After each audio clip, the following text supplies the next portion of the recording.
Hello my dear student, आपके अपने YouTube channel global science IQ में आप सभी लोगों का मैं हार्दिक स्वागत करती हूँ। इसी के साथ साथ आप सभी लोगों को गुड इवनिंग। तो जैसा कि आप सभी लोगों ने थंबनेल में देख ही लिया होगा, मैं दिशा यादव आज आपके लिए केमिस्ट्री का एक मोस्ट इम्पॉर्टेंट टॉपिक लेकर के आई हूँ, जिसमें आज हम आपको पदार्थ एवं उसकी प्रकृति से संबंधित कुछ most important one liner questions के बारे में जानकारी देने वाली हूँ। आज की क्लास थंबनेल पर लिखे हुए सभी एग्जाम के लिए बहुत ही इम्पोर्टेंट एंड शानदार क्लास है, तो आप सभी लोग आज की क्लास को बिल्कुल भी स्किप मत करना। तो फिर चलिए टाइम ना वेस्ट करते हुए बात करते हैं आज की शानदार क्लास पर। तो यहाँ पर लिखा हुआ है कि पदार्थ एवं उसकी प्रकृति। इसमें फर्स्ट पॉइंट दिया है कि किसके अनुसार सभी पदार्थ अत्यंत सूक्ष्म कणों से बने हैं, जिसे परमाणु कहा जाता है। बहुत शानदार क्वेश्चन है ये कि किसके अनुसार कहा गया था कि सभी पदार्थ जो है वो अत्यंत सूक्ष्म कणों से मिलकर के बने होते हैं, जिसे उन्होंने नाम दिया था परमाणु, एटम का नाम दिया था। तो देखो स्टूडेंट्स, याद रखना, भारत के एक महान ऋषि हुआ करते थे जिनका नाम था कणाद। कणाद नामक एक महान ऋषि हुए थे जिन्होंने कहा था कि सभी पदार्थ अत्यंत सूक्ष्म कणों से मिलकर के बने होते हैं, और उन सूक्ष्म कणों को उन्होंने नाम दिया था एटम का। लेकिन यदि प्रेजेंट टाइम की बात की जाए तो स्टूडेंट्स ये बात बिल्कुल गलत ठहराई गई है। क्यों? क्योंकि आपको पता होना चाहिए जो आपका परमाणु होता है, एटम जो होता है, उसके 3 मौलिक कण होते हैं। परमाणु जो हमारा होता है वो 3 मौलिक कणों से मिलकर के बना होता है। वो हमारे प्रोटॉन है, इलेक्ट्रॉन है और न्यूट्रॉन है। इन 3 जो हमारे मौलिक कण होते हैं वो हमारे किस में पाए जाते हैं? परमाणु में। हम कह सकते हैं कि परमाणु हमारा 3 मौलिक कणों से मिलकर के बना होता है, प्रोटॉन, इलेक्ट्रॉन और न्यूट्रॉन से। तो हम क्या कह सकते हैं कि परमाणु को भी हम छोटे छोटे कणों में विभाजित कर सकते हैं। लेकिन जो हमारे महान ऋषि हुए थे कणाद नामक, उन्होंने कहा था कि कोई भी पदार्थ का जो सबसे छोटा कण होता है वो परमाणु होता है। लेकिन आगे चलकर कुछ ऐसे वैज्ञानिक हुए जैसे कि रदरफोर्ड हुए, थॉमस हुए, इन्होंने क्या किया, इन्होंने ऋषि जो हमारे हुए थे कणाद नामक, उनकी बात को गलत मान लिया और उन्होंने कहा कि ऐसा बिल्कुल भी नहीं है। परमाणु भी हमारा 3 कणों से मिलकर के बना होता है, प्रोटॉन, इलेक्ट्रॉन और न्यूट्रॉन से। ठीक है, तो यदि पहले के तौर पर पूछा जाए तो आप महान ऋषि कणाद के ऑप्शन पर टिक करके आएंगे। जैसे कि एग्जाम में पूछा जाए कि सभी पदार्थ अत्यंत सूक्ष्म कणों से मिलकर के बने होते हैं जिसे परमाणु कहा गया, ये किसके अनुसार है? तो स्टूडेंट्स ये महान ऋषि कणाद के अनुसार है। लेकिन प्रेजेंट टाइम में परमाणु हमारा 3 कणों से मिलकर के बना होता है, प्रोटॉन, इलेक्ट्रॉन और न्यूट्रॉन से। ठीक है, तो हमारा इस टाइम जो होगा वो परमाणु किसी भी पदार्थ का सबसे सूक्ष्मतम कण नहीं माना जाएगा। ठीक है, ये बहुत इंपॉर्टेंट पॉइंट है, बहुत अच्छे से ध्यान रखना, एग्जाम के साथ साथ आपके लिए बहुत ज्यादा इंपॉर्टेंट है। एक बात और आपको हम बता देती हूँ कि आपको पता होगा ये पहले से कि आपके सीपी नेट एग्जाम में लगभग 40% जनरल साइंस पूछी जाती है। उसमें कुछ ऐसे क्वेश्चंस आपको देखने को मिलते हैं जो बहुत ही बेसिक होते हैं। फिजिक्स, केमिस्ट्री और बायोलॉजी के कुछ ऐसे क्वेश्चंस जो कि बहुत बेसिक होते हैं। ये बेसिक क्वेश्चंस जो है वो किसी चैप्टर से नहीं पूछे जाते हैं, ये अलग से दिए गए टॉपिक से पूछे जाते हैं। हम केमिस्ट्री में उन्हीं टॉपिक को कंप्लीट कराने की कोशिश कर रही हूँ। कुछ टॉपिक हम आपको पहले दे चुकी हूँ और कुछ जो है वो हम आपको देंगे। और यदि अभी तक आपने हमारे पिछले अपलोडेड वीडियो को नहीं देखा है तो सबसे पहले प्लेलिस्ट में जाकर के देख लीजिए, वहां से आपको बहुत ज्यादा बेनिफिट होने वाला है, बहुत ज्यादा बेनिफिट आपको मिलेगा यदि आप उन सभी क्लासेस को अच्छे से अटेंड कर लेते हैं। चलिए बात करते हैं नेक्स्ट पॉइंट पर। नेक्स्ट पॉइंट है कि पदार्थ के 3 अवस्थाएं होती हैं। पदार्थ के 3 अवस्था होते हैं, ठोस, द्रव और गैस। ये पदार्थ की 3 अवस्थाएं होती हैं, ठोस, द्रव एवं गैस। और जो पदार्थ की चौथी अवस्था होती है वो प्लाज्मा होती है। अब आपको कमेंट बॉक्स में कमेंट करके बताना होगा कि जो हमारी पदार्थ की 5वीं अवस्था है वो कौन सी होती है। ये हम आपको बता चुके हैं, पदार्थ की 5वीं अवस्था कौन सी होती है, ये आपको हमारे कमेंट बॉक्स में कमेंट करके बताना होगा। नेक्स्ट पॉइंट कहता है कि रासायनिक गुणों के आधार पर पदार्थ 3 प्रकार के होते हैं। बिल्कुल बात ये सही है। यदि अवस्था के आधार पर देखा जाए तो पदार्थ को 5 भागों में डिवाइड किया जाता है, ठीक है। लेकिन रासायनिक गुणों के आधार पर देखा जाए तो पदार्थ को 3 प्रकार से बांटा गया है, तत्व, यौगिक और मिश्रण। नेक्स्ट पॉइंट है कि पृथ्वी की ऊपरी सतह पर सबसे अधिक पाया जाने वाली 3 प्रमुख तत्व हैं। पृथ्वी के ऊपरी सतह पर सबसे अधिक पाए जाने वाले 3 प्रमुख तत्व कौन कौन से हैं? फर्स्ट हमारा ऑक्सीजन है, सेकंड हमारा सिलिकॉन है और थर्ड हमारा एल्यूमिनियम है। ये 3 पृथ्वी की ऊपरी सतह पर सबसे ज्यादा प्रमुख मात्रा में पाए जाने वाले तत्व हैं, ठीक है। नेक्स्ट पॉइंट कहता है कि पृथ्वी की ऊपरी सतह पर सबसे अधिक पाए जाने वाली धातु कौन सी है? यदि एग्जाम में पूछ लिया जाए कि पृथ्वी की ऊपरी सतह पर सबसे अधिक पाया जाने वाली धातु कौन सी है, तो वो हमारी एल्यूमिनियम है। एल्यूमिनियम धातु हमारी सबसे अधिक मात्रा में पाई जाती है। नेक्स्ट है सबसे हल्का तत्व कौन सा है? सबसे हल्का तत्व हमारा हाइड्रोजन होता है। और जबकि सबसे हल्की धातु की बात की जाए, धातु तत्व की बात की जाए तो हमारी लिथियम होती है। और सबसे भारी तत्व जो होता है वो ओस्मियम होता है। ये तीनों पॉइंट अच्छे से याद रखना। सबसे हल्का तत्व हमारा हाइड्रोजन और सबसे भारी तत्व ओस्मियम। सबसे हल्का धातु तत्व पूछ लिया जाए तो लिथियम होगा, ठीक है।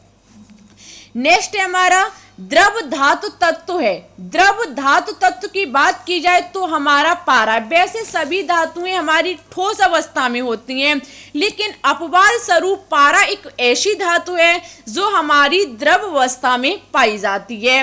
नेक्स्ट है कि द्रव अधातु तत्व है। द्रव अधातु तत्व की बात कर ली जाए तो हमारी ब्रोमीन है। धातुएं जो होती हैं वो तीनों स्टेट में पाई जाती हैं। नेक्स्ट है हैलोजन तत्व है। तो देखो हैलोजन तत्व क्लोरीन होता है, फ्लोरीन होता है, आयोडीन होता है, ब्रोमीन होता है। इन्हें क्रम से लगाना चाहे तो फ्लोरीन, क्लोरीन, ब्रोमीन और आयोडीन, ठीक है। इस प्रकार से इसका क्रम होता है। ये हमारे हैलोजन परिवार के तत्व कहे जाते हैं। नेक्स्ट है विद्युत का सबसे अच्छा सुचालक तत्व है। विद्युत का सबसे अच्छा सुचालक तत्व चांदी होता है, जबकि विद्युत का सुचालक अधातु जो होती है वो ग्रेफाइट होती है। ग्रेफाइट एक कार्बन का अपर रूप है और कार्बन एक हमारी अधातु होती है। तो इसलिए कार्बन का सुचालक अधातु की बात की जाए तो अधातु हमारी ग्रेफाइट होगी।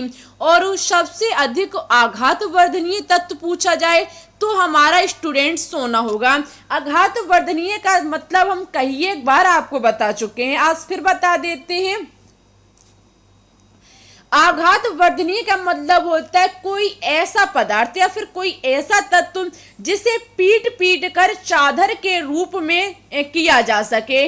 आप सोने की बात करें तो सोना को हम पीट पीट करके आघात वर्धनीय बना सकते हैं। आघात वर्धनीय का मतलब है कि हम उसे इतना पीट सकते हैं, एक चादर का रूप दे सकते हैं, ठीक है। और सोना हमारा आघात वर्धनीय और तन्य भी होता है। तन्य का मतलब होता है पतले पतले तारों के रूप में खींचना। आपने सोने के आभूषण देखे होंगे, तो जो आभूषण होते हैं उनमें देखी होंगी बहुत बारीक बारीक सी हमारी डिजाइनें निकली होती हैं।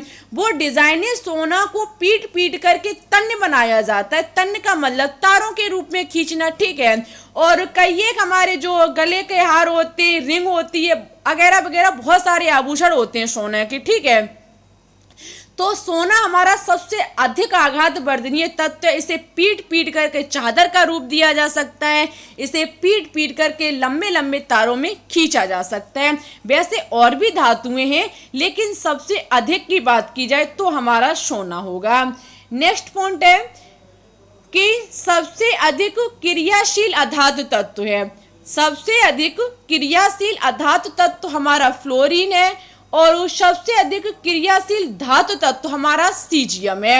अधातु तत्व फ्लोरीन है और धातु तत्व जो है वो हमारा सीजियम है। नेक्स्ट है सबसे प्रबल ऑक्सीकारक पदार्थ फ्लोरीन है। सबसे अधिक ऑक्सीकारक पदार्थ फ्लोरीन है, ठीक है। और मानव शरीर में सबसे अधिक मात्रा में पाया जाने वाला तत्व, एग्जाम में पूछा जाए मानव शरीर में सबसे अधिक मात्रा में पाया जाने वाला तत्व ऑक्सीजन होता है। ठीक है, ऑक्सीजन मानव शरीर में सबसे अधिक मात्रा में पाया जाता है।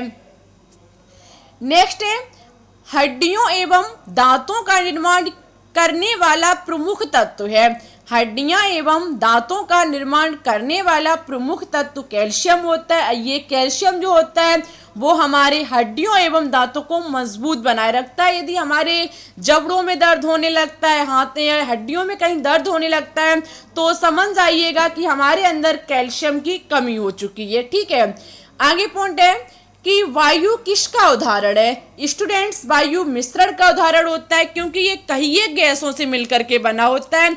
कहिए गैसों से मिलकर के कोई रेशियो नहीं, कोई अनुपात नहीं जब होता है, तो ऐसे पदार्थों को हम मिश्रण कहते हैं।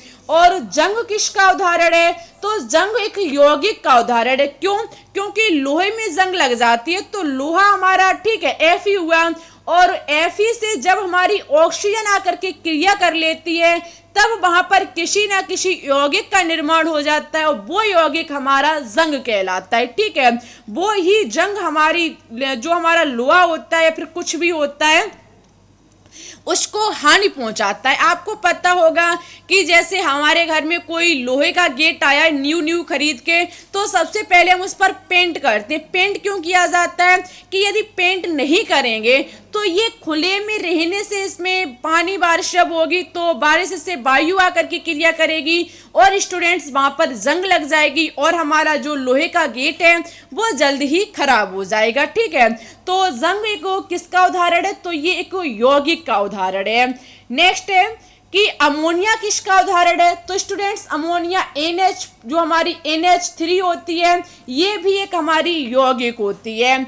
आगे है सबसे अधिक विद्युत धनात्मक तत्व है। सबसे अधिक विद्युत धनात्मक तत्व सीजियम है और सबसे अधिक विद्युत ऋणात्मक तत्व हमारा फ्लोरीन है। ठीक है, सबसे अधिक विद्युत धनात्मक तत्व सीजियम और विद्युत ऋणात्मक तत्व फ्लोरीन है। सबसे अधिक इलेक्ट्रॉन बंधुता वाला तत्व जो होता है वो हमारा क्लोरीन होता है। ठीक है, सबसे अधिक इलेक्ट्रॉन बंधुता वाला तत्व हमारा क्लोरीन होता है। नेक्स्ट पॉइंट कहता है कि वायुमंडल में सबसे अधिक मात्रा में पाया जाने वाली दो प्रमुख तत्व हैं। Very very important question.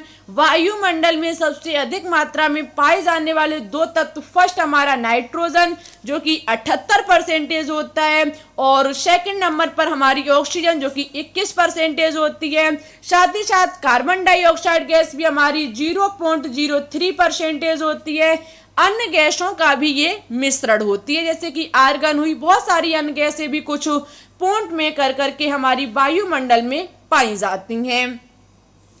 Next है कि सबसे कठोर धातु तत्व है। सबसे कठोर धातु तत्व हमारा प्लेटिनियम है और सबसे कठोर पदार्थ हमारा हीरा होता है। पूरी आवर्त सारणी में 118 एलिमेंट में देखा जाए तो सबसे कठोर हमारा हीरा होता है। ठीक है, हीरा एक कार्बन का पररूप होता है। नेक्स्ट है सबसे भारी गैसीय तत्व है। सबसे भारी गैसीय तत्व रेडोन होता है और स्टूडेंट्स ये हमारी एक अक्रिय गैस है जो वायुमंडल में उपस्थित नहीं होती है। सभी अक्रिय गैसें हमारी वायुमंडल में उपस्थित होती हैं जितनी भी होती हैं, लेकिन रेडोन एक हमारी ऐसी अक्रिय गैस है जो वायुमंडल में उपस्थित नहीं होती है, जो वायुमंडल में उपस्थित नहीं होती है। आगे है कि अक्रिय गैसीय तत्व हैं। बात की जाए कि कौन कौन सी अक्रिय गैसें होती हैं, तो हमारी हीलियम है, नियोन है, आर्गन है, क्रिप्टोन है, जिनोन है और रेडोन। ये हमारी 6 अक्रिय गैसें जो होती हैं वो हमारी आवर्त सारणी में शून्य वर्ग में रखी गई हैं और इनमें रेडोन एक ऐसी अक्रिय गैस है जो वायुमंडल में नहीं पाई जाती है। देखो ऐसे ही छोटे छोटे क्वेश्चंस एग्जाम में पूछे जाते हैं, लगभग 40%। फिजिक्स, केमिस्ट्री, बायोलॉजी तीनों से लगभग इसी प्रकार के छोटे छोटे क्वेश्चंस पूछे जाते हैं जो चैप्टर में तो होते हैं लेकिन इतने अच्छे से नहीं होते हैं जितने हम इन्हें अलग से अच्छे से कर सकते हैं। ठीक है, तो इन्हीं क्लासेस को लेना बिल्कुल भी ना भूलें यदि एग्जाम में हर हाल में अपना सिलेक्शन पाना चाहते हैं। नेक्स्ट पॉइंट है कि अक्रिय गैस को और किस नाम से जाना जाता है। तो अक्रिय गैस को उत्कृष्ट गैस और नोबेल गैस के नाम से भी जाना जाता है। उत्कृष्ट गैस और नोबेल गैस। आगे है कि भविष्य का धातु किसे कहा जाता है। भविष्य का धातु ट्राइटेनियम को कहा जाता है। ट्राइटेनियम धातु को भविष्य का धातु कहा जाता है। आगे हमारा स्ट्रेटेजिक धातु है यूरेनियम। जो हमारा स्ट्रेटेजिक धातु है वो हमारा यूरेनियम है। आज का नेक्स्ट और लास्ट पॉइंट, मिट्टी के तेल में रखा जाने वाला तत्व सोडियम होता है। सोडियम को मिट्टी के तेल में रखा जाता है। यदि इसी मिट्टी के तेल में नहीं रखेंगे तो स्टूडेंट्स ये वायु से क्रिया करके एक आग का निर्माण कर सकता है। आग बैठ सकती है उस जगह पर जिस जगह पर खुला सोडियम रखा हुआ है। आज की क्लास यहाँ पर हमारी कंप्लीट होते हैं। पदार्थ एवं उसकी प्रकृति से बनने वाले हर एक पॉइंट हमने आपके तक पहुँचाने की पूरी कोशिश की है। यदि आपको यहाँ पर किसी भी प्रकार का डाउट लगे आप कमेंट बॉक्स में लिख देना, उसको हम नेक्स्ट क्लास में सॉल्व कराने की पूरी कोशिश करूँगी। और स्टूडेंट्स एक बार और आपसे कहनी थी कि यदि अभी तक आपने हमारे एक भी चैप्टर वाइज क्वेश्चंस की सीरीज जो हमारी चल रही है उसका एक भी मॉक टेस्ट नहीं देखा है तो उसे सबसे पहले देख लें। हमारे 6 मॉक टेस्ट हो चुके हैं। 7वां मॉक टेस्ट आपको कल देखने को मिलेगा और किस पर होगा वो हम आपको टेलीग्राम चैनल पर बता देंगे। तो आप हमारे टेलीग्राम चैनल को अच्छे से ज्वाइन कर लीजिए। लिंक नीचे डिस्क्रिप्शन में डली हुई है। टेलीग्राम चैनल और टेलीग्राम ग्रुप को भी ज्वाइन कर लीजिए। यदि आप हमसे कुछ क्वेश्चंस पूछना चाहते हैं तो टेलीग्राम ग्रुप पर पूछ सकते हैं। मॉक टेस्ट को आज बिल्कुल अच्छे से कंप्लीट कर लेना जिससे कि 7वां मॉक टेस्ट आप अच्छे से लगा सकें। और स्टूडेंट्स थोड़ा और सपोर्ट कीजिए, कोशिश कीजिए जल्द से जल्द आपकी लाइव क्लास चलनी स्टार्ट हो जाए। और वीडियो अच्छी लगे तो लाइक करें, दोस्तों के साथ शेयर करें। चैनल पर न्यू हो तो प्लीज़ इसे सब्सक्राइब करके बेल आइकन को फ्रेश ऑल पर क्लिक कर लें जिससे हमारी अन्य आने वाली वीडियो के नोटिफिकेशन आपके पास सबसे पहले पहुंच सकें।